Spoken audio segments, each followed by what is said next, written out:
We run the garden program here at YMCA Camp Campbell, located in the Santa Cruz Mountains. Our garden has the opportunity to help a lot of students learn about healthy living and other science concepts. We have an outdoor science school during the school year that serves over 6,000 kids. We also have staffed CSA boxes, and we're also able to use our produce to supplement our meals in the cafeteria, connecting kids with how food is grown.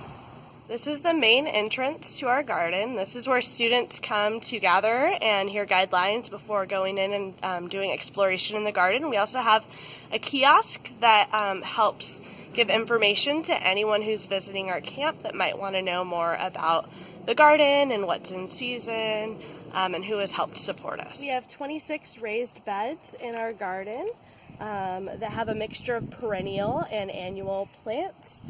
Some of the plants invite our pollinators into the garden. Some of them provide food. Some of them are really great for the kids to do tasting tours. And all of our beds are spaced so that it is wheelchair accessible. Each bed has its own hose bib and then soaker hose. It is set up on a timer, and there's different zones that get irrigated. You could also adjust for different schedules depending on what you want for the different zones. In this area we have a succulent and cactus garden that the kids really love looking at when they're drawing scientific drawings. And we also have 4 of our fruit trees that are stone fruits that are really popular with the kids that are here in the late summer. This is one of our main gathering areas in the garden. So we have these benches in a circle with some lambs here in the middle. In the future, we're hoping to build a structure that will allow for shade. One of our popular features is our little mini pond in the old wine barrel. We just have 2 goldfish in there and some tule, California native plant.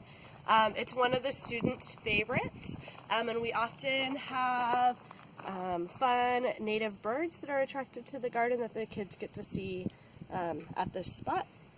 We also have a decorated chalkboard where kids can write observations after they go on a census tour. At the border of our garden is where we have most of our perennial plants.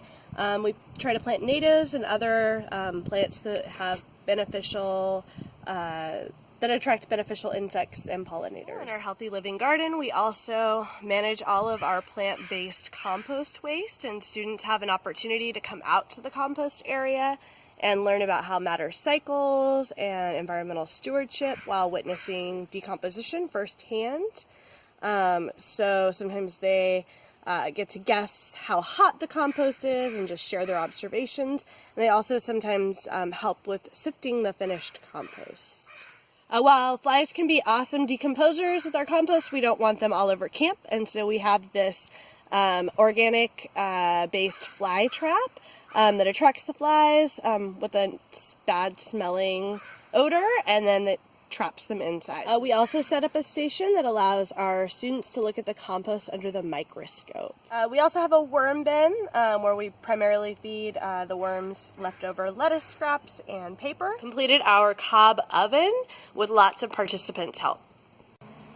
This is our food forest. We have different areas of camp with fruit trees, and we're working on an understory.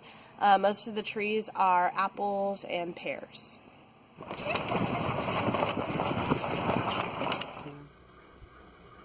Welcome to our greenhouse. Many of these starts were made by kids, and soon they will be going out into our garden. We have also some little succulents for some garden crafts projects.